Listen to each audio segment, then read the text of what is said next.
Hello everyone, welcome to the another lecture in IR mathematics. हम लोग physics में light chapter start किए और आज लाइट चैप्टर का थर्ड क्लास है। ठीक है, अगर आप मेरे चैनल में नए हैं तो पहले 1 और 2 लेक्चर देख लीजिए, फर्स्ट और सेकंड लेक्चर। और आपको अगर वीडियो पसंद आए तो प्लीज़ सब्सक्राइब कीजिए, लाइक कीजिए, कमेंट कीजिए और उन दोस्तों को शेयर भी कीजिए जो पढ़ना चाहते हैं। ठीक है, तो विदाउट डिले चलिए आज का क्लास स्टार्ट करते हैं। हमारा एक दो टर्म बचा हुआ था, तो रेडियस ऑफ कर्वेचर क्या होता है देखिए। जैसे हम लोग मिरर के बारे में पढ़े थे ना, स्फेरिकल मिरर का, तो ये हम लोग का कॉनकेव मिरर है। ठीक है, हम लोग पढ़े थे कॉनकेव मिरर है। ठीक है, और ये हमारा प्रिंसिपल एक्सिस है और ये वाला पॉइंट हम लोग का पोल कहलाता है। और यहाँ पे होता है हमारा एक सी, जिसे हम सेंटर ऑफ कर्वेचर बोलते हैं। ठीक है, सेंटर ऑफ कर्वेचर के बारे में हम लोग बात कर चुके थे, सेंटर ऑफ कर्वेचर। तो जो हमारा सेंटर ऑफ कर्वेचर होता है ना, ये सेंटर ऑफ कर्वेचर से लेकर के ये जो पोल तक का डिस्टेंस होता है, ठीक है, ये जो डिस्टेंस है इसी को हम लोग रेडियस ऑफ कर्वेचर बोलते हैं और इसे हम लोग कैपिटल आर से डिनोट करते हैं। ठीक है, और ये तो हुआ concave lens mirror, sorry concave mirror. अब अगर कॉन्वेक्स मिरर होता हमारा, यानी कुछ इस तरह का हमारा कॉन्वेक्स मिरर होता, तो इसमें क्या है, ये हमारा प्रिंसिपल एक्सिस, यहाँ पे होता है सी। हम लोग पढ़ चुके थे कि कॉन्वेक्स मिरर में बिहाइंड द रिफ्लेक्टिंग सरफेस होता है हमारा सेंटर ऑफ कर्वेचर। तो ये है हमारा सेंटर ऑफ कर्वेचर और ये है हमारा पी। ठीक है, तो यहाँ पे क्या होता है कि वही बात है, यहाँ भी पोल से लेकर के सेंटर ऑफ कर्वेचर तक का जो डिस्टेंस है इसे ही हम लोग रेडियस ऑफ कर्वेचर बोलते हैं। ठीक है, आई होप समझ में आ गया होगा। तो बस इस डेफिनेशन को लिख देते हैं, the distance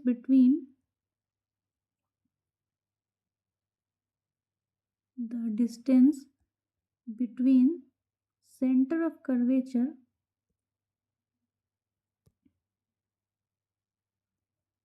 centre of centre of curvature to the pole are called radius of curvature. Radius of curvature, ठीक है, it is represented by capital R. Okay, याद रहेगा, रेडियस ऑफ कर्वेचर आर से शुरू हो रहा है तो इसे हम लोग कैपिटल आर से डिनोट करते हैं। ठीक है, आई होप समझ में आ गया होगा। तो नेक्स्ट टॉपिक पे चलते हैं, जो कि दिख रहा है आप लोग को। नेक्स्ट है हमारा अपर्चर। ठीक है, अपर्चर क्या होता है देखिए। तो ये क्या होता है, जो हमारा रिफ्लेक्टिंग सरफेस है, ये जो रिफ्लेक्टिंग सरफेस है हमारा, कॉनकेव मिरर या कॉन्वेक्स मिरर, जो भी, दोनों ही बना लेते हैं कॉन्वेक्स मिरर। ठीक है, तो ये जो रिफ्लेक्टिंग सरफेस होता है ना, मान लेते हैं इसका नाम एम है, इसका एन है, यहाँ पे भी एम और एन ही मानते हैं। तो ये जो रिफ्लेक्टिंग सरफेस है ना, इसका ये जो डायमीटर, यानी यहाँ से लेकर के यहाँ तक के डिस्टेंस को ही हम लोग अपर्चर बोलते हैं। ठीक है, इसी को हम लोग अपर्चर बोलते हैं, यानी कि जो एम एन है यहाँ पे, ये डिस्टेंस, यही हमारा कहलाता है क्या, अपर्चर। ठीक है, ये सारा टर्म जानना इसलिए आप लोग को ज़रूरी है क्योंकि टीचर्स यूज़ करते हैं अपने लैंग्वेज में जब हम लोग पढ़ाते हैं, आगे अभी जब हम लोग बनाएंगे इमेज तो। और कभी कभी आपको क्वेश्चन में भी कुछ कुछ आएगा, क्वेश्चंस अपर्चर क्या है या फिर नए टर्म, अगर कभी कभी होता है कि आप लोग जब मिलता है नया टर्म तो आप लोग डर जाते हैं कि ये क्या है। तो हर एक टर्म को अच्छे से डिफाइन करना, समझाना बहुत ज़रूरी है। ठीक है, तो आई होप अपर्चर समझ में आ गया होगा। तो अपर्चर का हम लोग क्या करते हैं ना कि डेफिनेशन लिख लेते हैं। कभी कभी होता है कि 1 या 2 मार्क्स में आप लोगों को पूछ देता है डेफिनेशन, इसलिए एक एक टर्म जान लेना बेस्ट होगा आपके लिए। ठीक है, तो चलिए इसका डेफिनेशन हम लोग लिख लेते हैं। और डेफिनेशन है, the diameter of the reflecting surface, the diameter of the reflecting surface of mirror are called an aperture. ठीक है, here we can say mn, here mn represents the aperture। ठीक है, ये हम लोग कह सकते हैं। और यहाँ पे एक बहुत इंपॉर्टेंट पॉइंट है जो कि नोट पॉइंट मैंने इसीलिए छोड़ा हुआ है कि नोड पॉइंट क्या होता है। देखिए ये डायमीटर क्या है, ये रिफ्लेक्टिंग सरफेस के डायमीटर को हम लोग बोल रहे हैं ना अपर्चर, लेकिन ये हमारा स्फेरिकल मिरर क्या है, ये एक स्फेयर से बन करके कट के निकला ना, ये एक स्फेयर का एक पार्ट है। तो स्फेयर का एक रेडियस होता है, ठीक है, रेडियस होता है और डायमीटर भी होता है। तो ये हमारा डायमीटर है इस स्फेयर का, ठीक है, और ये एम एन अपर्चर है। तो ये हमेशा आपके लिए ये वीवीआई रहेगा नोट पॉइंट, कि जो अपर्चर होता है वो ऑलवेज जो है लेस देन होता है डायमीटर ऑफ द स्फेयर से, ठीक है। ये क्वेश्चन में डायरेक्ट पूछता है, तो हो सकता है कभी कभी आप लोग को अगर नहीं ध्यान में रहे और आ जाए तो शायद आप लोग मिस कर जाएं, तो इसे लिख लेना होगा। इसे इरेज कर देते हैं कि diameter aperture is always less than the diameter of sphere, ठीक है, ये याद रखेंगे। ऑलवेज ये छोटा होता है, ठीक है। तो आई होप आपको याद रहेगा। यहाँ पे डायमीटर देखिए, यहाँ पे जो डायमीटर यूज़ किया गया है तो इसे आप लोग स्फेयर नहीं समझेंगे। ये डायमीटर क्या है, रिफ्लेक्टिंग सरफेस का, ये रिफ्लेक्टिंग सरफेस का ये डायमीटर है, और एक्चुअली डायमीटर यहाँ पे हम लोग स्फेयर को बोलते हैं, ठीक है। तो ये चीज़ समझ गए।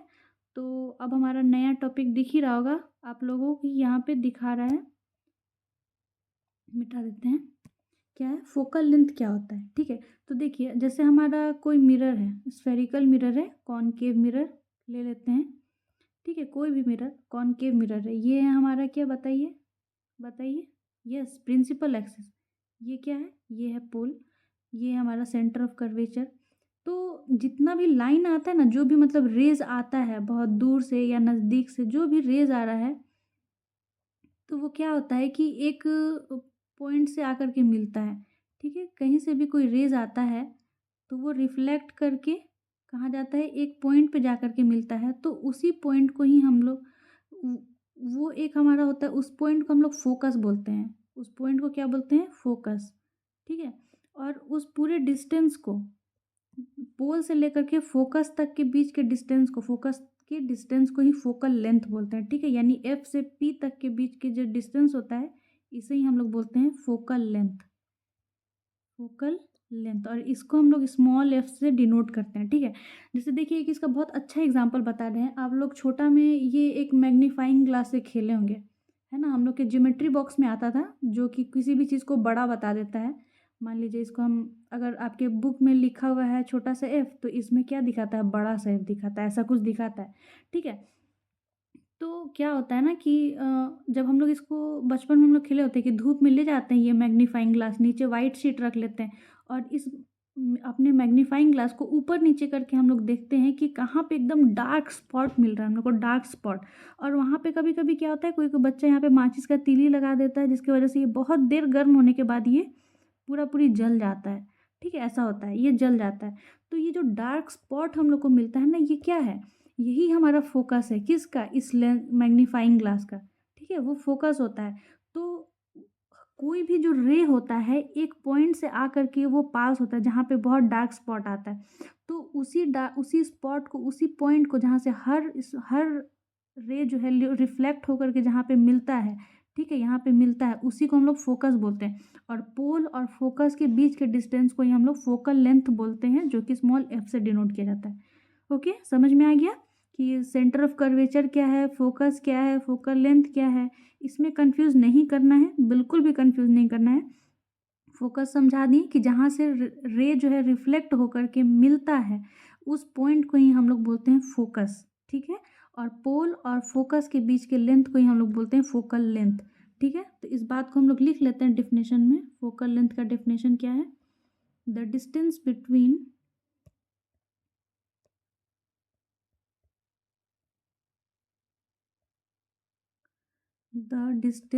बिटवीन हम बिटवीन शॉर्टकट लिख रहे हैं, आप लोग नहीं लिखेंगे, नहीं तो एग्जाम में शॉर्टकट मार्क्स मिल जाएगा, ठीक है।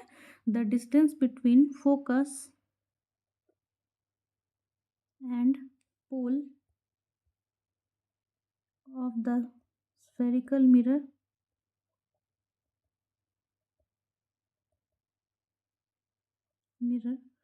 are called focal length it is denoted by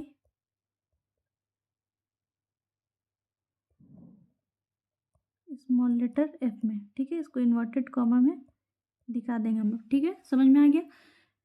तो आई होप समझ में आ गया होगा। चलते हैं नेक्स्ट टॉपिक पे, नेक्स्ट पेज पे चलते हैं। तो हमारा नेक्स्ट टॉपिक क्या था? Relation between radius of curvature and focal length, ठीक है। रेडियस ऑफ कर्वेचर को किससे डिनोट करते हैं?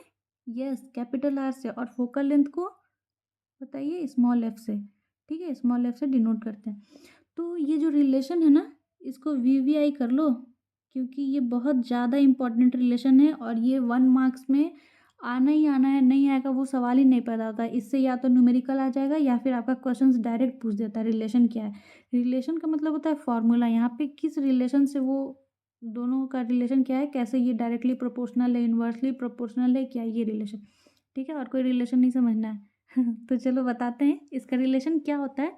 यहाँ पे बहुत अच्छा फॉर्मूला होता है। आर इज इक्वल टू होता है 2 × एफ, ठीक है। 2 × एफ लिखा भी अच्छा से नहीं रहा है, बच्चा लोग बोलेगा कि मैम अच्छा से नहीं लिखती है। 2 × एफ, ये रिलेशन याद रखना, ये बहुत इंपॉर्टेंट है। यानी रेडियस ऑफ कर्वेचर जो है फोकल लेंथ का डबल होता है, ठीक है। फोकल लेंथ का डबल होता है। इसलिए जब हम बना रहे थे ना फोकल लेंथ बनाने के लिए, फोकल लेंथ समझाने के लिए, ये प्रिंसिपल है कि यहाँ पे सेंटर ऑफ कर्वेचर, तो इसलिए हम इसको यहाँ पे बीच में लिए थे एफ को। समझ में आया? हमेशा जो है ये फोकस जो है ना, ये सी और पोल के बीचों बीच होता है। तो वही ये रिलेशन को दिखा रहा है। यहाँ तक के डिस्टेंस को हम लोग क्या बोलते हैं? कैपिटल आर, ठीक है। और फिर हम लोग यहाँ तक के डिस्टेंस को क्या बोलते हैं? स्मॉल एफ, फोकल लेंथ बोलते हैं। तो देखो ये आर जो है ना, कैपिटल आर, ये डबल होता है इसका, इसलिए ये रिलेशन याद रखना, R is equal to 2 F. और मान लो कभी हम लोग को अगर एफ निकालना हुआ तो इसी को जस्ट कर दो, ये 2 डिनोमिनेटर में आ जाएगा, यानी R/2। ये दोनों रिलेशन को बहुत फॉर्मूला को एकदम स्टार मार्क लगा करके भाई लिख लेना है कॉपी में, ठीक है। कभी कभी अब यहाँ से ये क्वेश्चन पूछता है कि अगर रेडियस ऑफ कर्वेचर इंक्रीज करेगा, मान लेते हैं कि रेडियस ऑफ कर्वेचर इंक्रीज कर रहा है, तो फोकल लेंथ क्या होगा? ये भी इंक्रीज करेगा ऑब्वियसली, क्योंकि दोनों डायरेक्टली प्रोपोर्शनल है, डायरेक्ट है, ठीक है। क्योंकि अगर मान लो जैसे ये है हमारा मिरर, कॉनकेव मिरर, तो यहाँ पे हम लोग यहाँ पे बनाए थे, ठीक है। अब मान लो कि अगर हम इसका सेंटर ऑफ कर्वेचर बना दिए यहाँ पे, मान लो कि यहाँ पे है और यहाँ तक का डिस्टेंस है टोटल मेरा 10 सेंटीमीटर, ठीक है। और फोकल लेंथ तब कितना हो जाएगा? इसको जस्ट हाफ कर देंगे तो ये हो जाएगा 5 सेंटीमीटर, ठीक है, यहाँ से यहाँ तक। अब मान लो अगर हम लोग इसका कॉनकेव मिरर में रेडियस ऑफ कर्वेचर जो हम लोग कर दिए कितना पे? डिस्टेंस 20 पे, ठीक है। तो हमारा फोकल लेंथ क्या हो जाएगा? फोकल लेंथ हमारा 10 हो जाएगा। तो देखो अगर हम लोग रेडियस ऑफ कर्वेचर इंक्रीज कर रहे हैं, यहाँ 10 था यहाँ 20 कर दिया, इंक्रीज किए, तो यहाँ फोकल लेंथ 5 था वो भी इंक्रीज हो गया, 10 हो गया।